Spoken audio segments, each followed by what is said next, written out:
तो hello guys, कैसे हो सभी? आई होप सभी ठीक होंगे। दोस्तों, पिछले एपिसोड में वो आदमी जिसने रक्टो को मारा था, वही आदमी ऊपर से नीचे और नीचे से ऊपर जा सकता था। उसने अम्मो के मास्टर की जिनकी लेकर अम्मो को दे दी और खुद ऊपर चला गया। और फिर अम्मो का मास्टर अम्मो को मारने लगता है।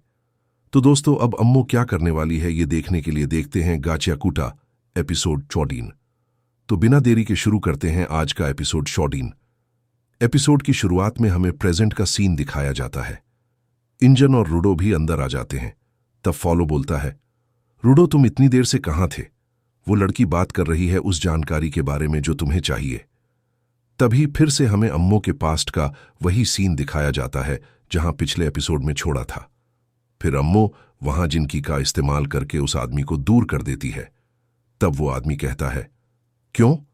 तुम मेरी जिनकी कैसे इस्तेमाल कर सकती हो? ये तो नामुमकिन है। एक जिनकी को सिर्फ उसका यूजर ही इस्तेमाल कर सकता है, तो तुम कैसे? फिर वो आदमी अम्मो की तरफ दौड़ता है और जूते छीनते हुए कहता है, चाहे कुछ भी हो, तुम्हें किसी की चीज नहीं चुरानी चाहिए। तब अम्मो कहती है, आप क्या बोल रहे हो मिस्टर? आप ही तो हो जिसने लोगों की चीजें छीनी हैं। अम्मो तो एक अच्छी लड़की है और उन एंजेलो ने मुझसे कहा था कि ये मेरे पास फिर से आएंगे, इसलिए अब ये मेरे हैं। फिर वो आदमी कहता है, आज तुम मेरी बात क्यों नहीं सुन रही? तब अम्मो कहती है, आज अम्मो के अंदर बहुत सारी फीलिंग्स जाग रही हैं। अम्मो ताकतवर बनने की कोशिश कर रही है और इससे भी ज्यादा अम्मो सोच रही है कि बुरे काम करना। लेकिन मैं आपसे पहली और आखिरी बार पूछना चाहती हूं, क्या आप मुझे ये जूते देंगे मिस्टर? फिर वो आदमी अम्मो पर चिल्लाता है और कहता है, मैंने कहा ना नहीं। तुम्हें कितनी बार समझाऊं कि ये सिर्फ मेरे हैं, बस मेरे। चाहे तुम कितनी बार भी मांगो, मैं तुम्हें ये कभी नहीं दूंगा। अब जल्दी इन्हें छोड़ दो। तब अम्मो जोर से चिल्लाती है और कहती है, तुम मुझे क्यों नहीं दे सकते? मेरी बात सुनो, तुम तो अम्मो से प्यार करते हो ना? इतना सुनते ही वो आदमी गुस्से में अम्मो को पैर से मारता है, लेकिन अम्मो उसे पकड़ लेती है और अपनी ताकत लगाकर उसे बीवर के पास ले जाती है और धक्का देकर नीचे गिरा देती है। वो आदमी नीचे गिरकर मर जाता है। अम्मो अजीब तरह से हंसने लगती है और कहती है, ऐसा क्यों हुआ मिस्टर? और मैं एक साथ क्यों थे? माँ ने मुझे मिस्टर से क्यों मिलवाया था? तभी अम्मो को एक आवाज सुनाई देती है, क्योंकि तुम्हारी माँ ने तुम्हें बेच दिया था। अम्मो चौंक कर कहती है, ऐसा नहीं हो सकता, ये बात गलत है। फिर कुछ महीनों बाद का सीन दिखाया जाता है। अम्मो रेगिस्तान डेजर्ट में घूम रही होती है। तभी वह देखती है कि ऊपर से लोग वापस लौट आए हैं। तब सीन प्रेजेंट में आता है और अम्मो बोलती है, जब मैं उनसे मिली थी तो उन्होंने बताया कि वो किसी आदमी को मारकर आए हैं। फिर रियू कहती है, तो तुम सोचती हो कि वो लोग देवदूत थे, लेकिन मुझे लगता है उनमें से कोई एक हमारी तरह गिवर होगा जिसकी जिनकी पंखों जैसी होगी। खैर, इस बात को छोड़ो। तुम्हें कोई ऐसा रास्ता पता है जिससे हम आसानी से ऊपर जा सकें? अम्मो कहती है, मुझे नहीं पता। वो लोग तो पंखों से ऊपर गए थे।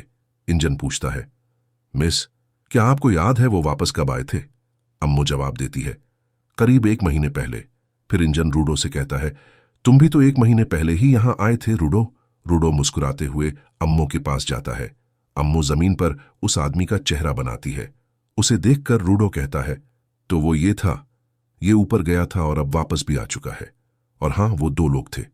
मुझे फर्क नहीं पड़ता कि तुम मेरे पीछे हो या कुछ और, पर अब जब तुम यहीं ग्राउंड पर हो तो मैं तुम्हें ढूंढ कर ही रहूंगा और ये भी जानूंगा कि तुमने रेक्टो को क्यों मारा।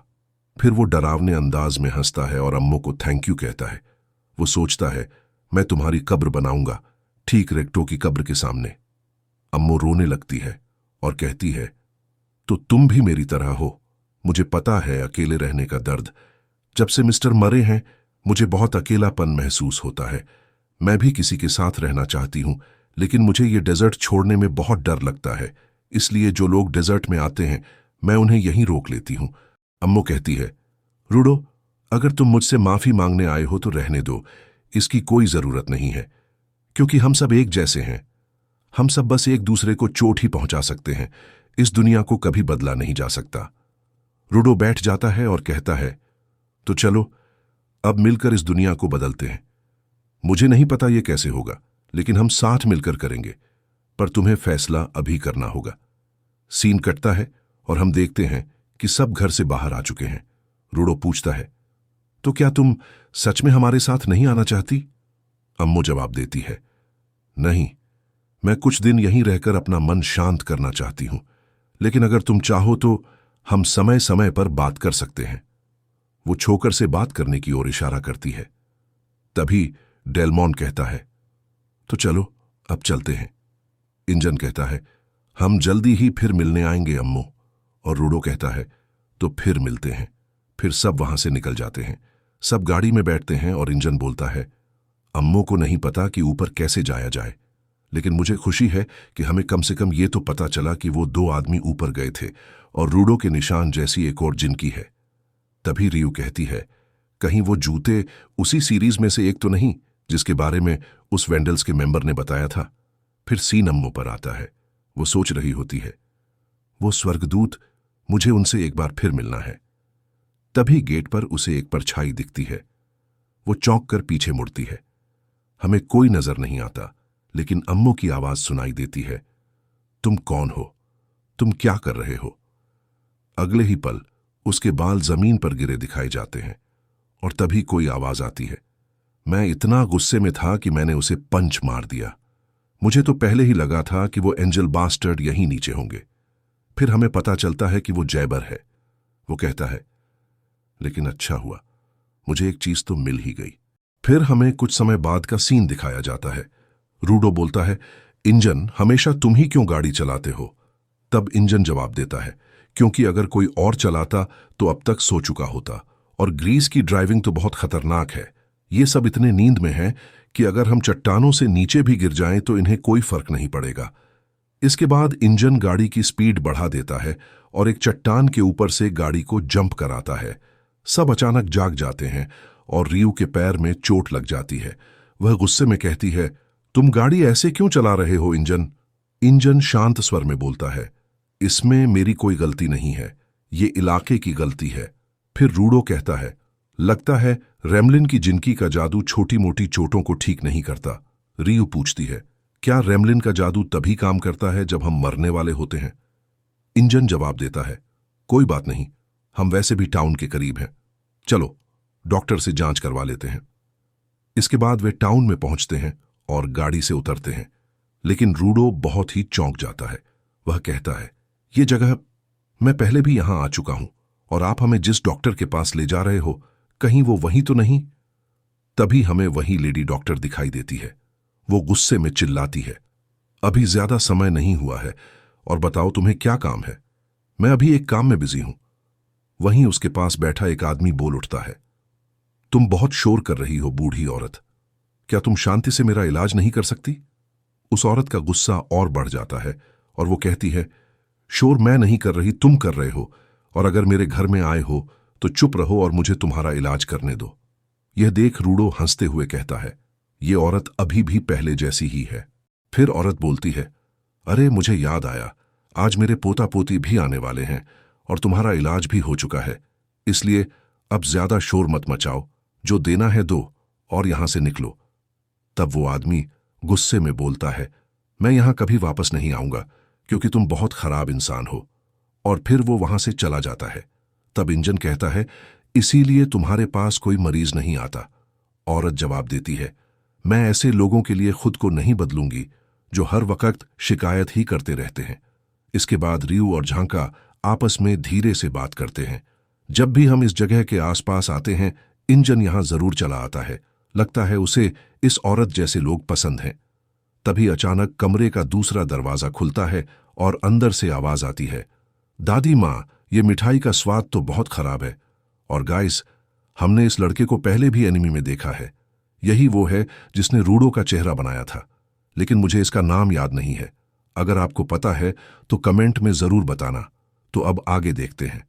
पीछे से उसकी छोटी बहन भी आ जाती है और कहती है, भाई आप कुछ ज्यादा ही बोल रहे हैं। भाई जवाब देता है, इस बात को छोड़ो, पहले ये देखो कि ये सब यहां क्यों आए हैं। तब रूडो सोचकर कहता है, क्या ये सभी एक ही परिवार से हैं? फिर सीन बदलता है और कुछ समय बाद दिखाया जाता है। वो लड़की कहती है, तुम्हारा इलाज खत्म हो गया, अब मैं थक चुकी हूं, मुझे घर जाकर आराम करना है। रियू कहती है, हमारे पास गाड़ी है, हम सब उसमें घर जा सकते हैं। लड़की का भाई कहता है, नहीं, हमारे पास बाइक है, लेकिन तुमने ये नहीं बताया कि फॉरबिडन जॉन कैसा था। और रूडो, तुम्हें मेरा बनाया हुआ मास्क कैसा लगा? तब इंजन बीच में बोलता है, उस जगह के बारे में हम कोई बात नहीं करेंगे, तुम हेडक्वार्टर जाकर रिपोर्ट देख लेना। फिर वो बाहर आ जाते हैं और वो दोनों भाई बहन एक बाइक पर बैठते हैं। तब इंजन बोलता है, अपना ख्याल रखना। फिर लड़का बोलता है, ठीक है, जल्दी मिलते हैं। तब जानका बोलता है, ये बस घर जा रहे हैं तो तुम इतना ड्रामा क्यों कर रहे हो? फिर इंजन, रूडो और बाकी सभी गाड़ी से वहां से आ जाते हैं और रास्ते में उनके ऊपर कचरा गिरने लगता है। तब इंजन बोलता है, यहां जब कचरा गिरता है तो ऐसा ही होता है, इसीलिए यहां बचने के ऐसे अजीब शहर बनाए गए हैं और इस गिरते कचरे की वजह से कई लोग मार चुके हैं। फिर टेम्जी बोलता है, इसीलिए यहां के ज्यादातर लोग ऊपर वाले लोगों से नफरत करते हैं, पर इससे भी बुरी बात तो यह है कि जब भी कोई ऊपर बदला लेने जाते हैं तो वो फॉरबिडेन जोन में मारे जाते हैं। फिर रियू बोलती है, हाँ, अब तक बस 3 ही लोग हैं जो जिंदा ऊपर या नीचे आए हैं। तब रूडो बोलता है, मुझे नहीं पता कैसे, पर जब मैं नीचे गिर रहा था तब शायद मुझे कुछ दिखा था। फिर टेम्जी बोलता है, क्या तुमने क्या देखा? तब रूडो बोलता है, मुझे नहीं पता, क्योंकि मैं तब कुछ ठीक से नहीं देख पाया और एक ही पल में कचरे के ढेर पर गिर गया। तभी इंजन के छोकर पर कॉल आती है। इंजन कॉल उठता है और दूसरी तरफ से कोई बोलता है, क्या हुआ इंजन, तुम कहां हो? तब इंजन बोलता है, ओ सेम्यू, तो तुम हो, हम रास्ते में हैं। अभी मैं तुम्हें कुछ नहीं बता सकता, हम वहां पहुंचकर बात करेंगे। फिर सेम्यू बोलती है, हाँ ठीक है, मैंने तो बस तुमसे ये बोलने के लिए कॉल किया कि तुम पिछले दरवाजे से अंदर आना, क्योंकि आगे के गेट पर कुछ कीड़े मकोड़े शोर मचा रहे हैं। तो दोस्तों, हमारा एपिसोड यही खत्म होता है और गाइस, अगला एपिसोड भी बढ़िया होने वाला है, तो अगले एपिसोड को जरूर देखना। और अगर आपने इससे पहले के एपिसोड नहीं देखे तो जाके देखो, बहुत ही अच्छा एनिमी है। और दोस्तों, आपको ये वीडियो कैसे लगी कमेंट में जरूर बताना और चैनल सब्सक्राइब करना बिल्कुल मत भूलना। तो मिलते हैं अगले एपिसोड में।